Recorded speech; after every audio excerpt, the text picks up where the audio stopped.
well, welcome to another episode on semi-retirement and how we're doing it and how it's working out for us. On this one, I want to talk about a really big expense for almost everybody, and that's food. And specifically, I want to talk about grocery shopping and trying to keep those costs as low as possible. Food is a really big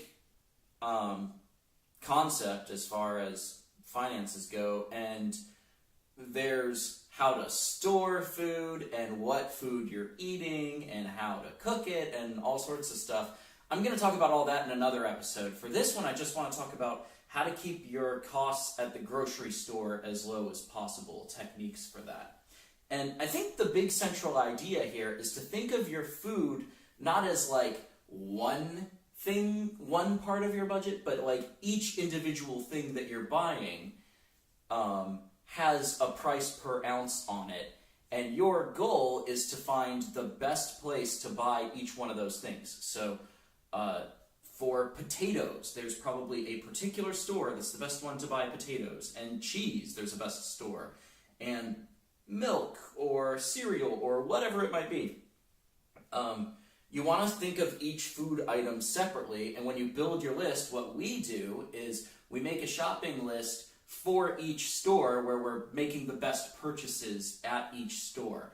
And there was a post on the RootOfGood blog that really gave me the inspiration for this, where they made a little tiny spreadsheet and compared about 12 different things at 4 different stores. And I found the results of what they got surprising. I'll link to the article so you can take a look at it for yourself. But I think that's the way to do it. And you don't have to be super obsessive about getting the details perfect, but I think it should ultimately be your goal. I think most people just go to a particular store and do the vast majority of their shopping at that one store, when really you can sometimes massively cut costs by shopping around. So for us, when we did the price comparisons for different items, what kind of shook out, and I know this is going to be different depending on where you live because everyone has different stores, but for us, there's sort of different categories of stores for what they're good at and what they're bad at.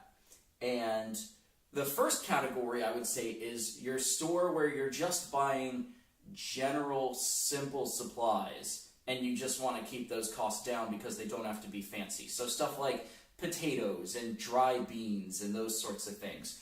And for us, the two places we go for that sort of thing is Walmart and Aldi. When we look at the price per ounce, they are just really solid on the basic stuff. You don't have to play any games with coupons. You just get a good price on those simple products. So probably more than half of the stuff that we buy, we just get it at Aldi is our favorite, but every once in a while we do a Walmart pickup order about once a month because there are some items that are where Walmart's a little better than Aldi. But then there's the other stuff that you can't buy at a place like Aldi. And plus you want to buy some things that are a little more fancy sometimes, and they just don't have it. So something like if you want to buy kiwi, you're not going to find that at Aldi. And you might not feel like doing a Walmart trip for it and stuff like that.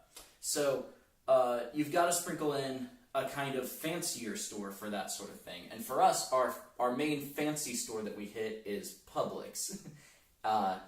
Particularly because if you're going to go to a fancy store to get those specialty items, if you're going to visit them about once a week, which is what we do anyway, then you can also get those steep discounts that sometimes those sorts of stores offer, where they might have the best price per ounce on a particular thing that week, and sometimes it's a fancy thing that you can't get at the more basic stores. And I have an entire video in this 2-part series, the second one, where I'll show you what my weekly routine looks like, where I'm combing through the best deals at Publix each week and how I get them. And that allows us to keep things a little more interesting, where we're not just eating boring rice and beans and soup all day long. We actually buy some really fancy stuff if I can find it more than 50% off. At a Publix, those prices end up being pretty competitive, and you can eat really cool food. But yeah, that's really most of our strategy. Find the best price per ounce that you possibly can on each individual product, And once you find the place or the sale that has that best price, you want to try to buy about a 3-month supply, or enough until you think it'll be on sale again, enough until you think you can get that price later on, and kind of stock up, because at the end of the day, it's a pretty simple goal. Get the lowest price per ounce on each individual thing, and get enough of it to last you until you can get that price again. I know that doesn't necessarily go for produce, like, you just got to do the best you can for stuff that goes bad, but yeah, and it might sound like a giant hassle, but it's kind of not. Like, you just figure the items out one at a time by paying attention to the price per ounce, and I've just kind of got it in my brain. I know the best place for most of the items in our household. And, but it's a learning experience too. Like, Mary doesn't eat any meat, but I cook meat once in a while, and I want to get a little bit better at it. So for the first time in my life, I bought bacon this week, and I was a little tripped up. I saw one place that had it for $4.50 a pound, and I thought that was a pretty good deal. Turns out Aldi had them beat. I can get it for $3.50 a pound anytime at Aldi. So now I know. But it only takes a few times of paying attention to start getting kind of a database in your head for each individual item. And I don't think most people shop that way.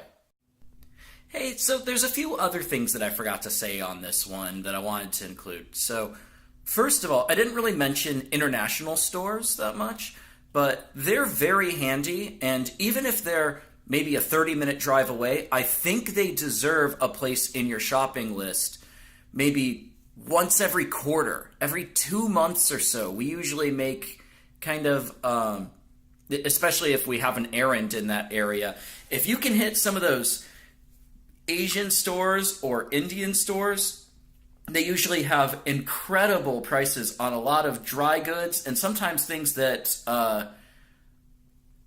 when you go to an American store and get it, you might have to go to a Whole Foods or something crazy, and then it turns out like the Indian stores just stock this goofy fruit all the time. So they're definitely worth a visit every once in a while. You can score some good stuff, and they tend to sell in bulk. So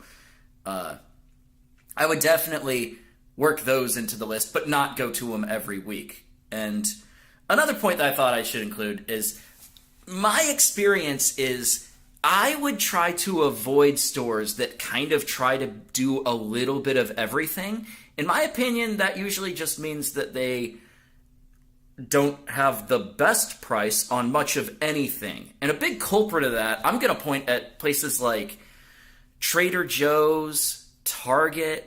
Those are the two that kind of come to mind right away for me.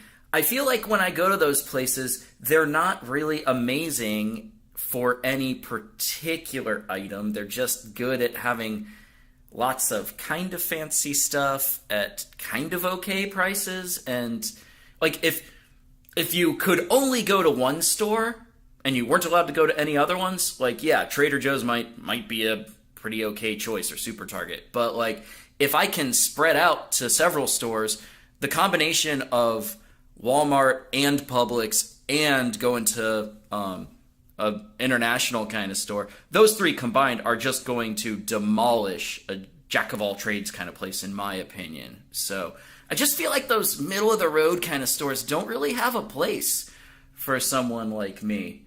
I avoid Target like the plague. Their sales aren't as good as Publix, and their regular prices aren't as good as Walmart. What good are they to me? I don't know.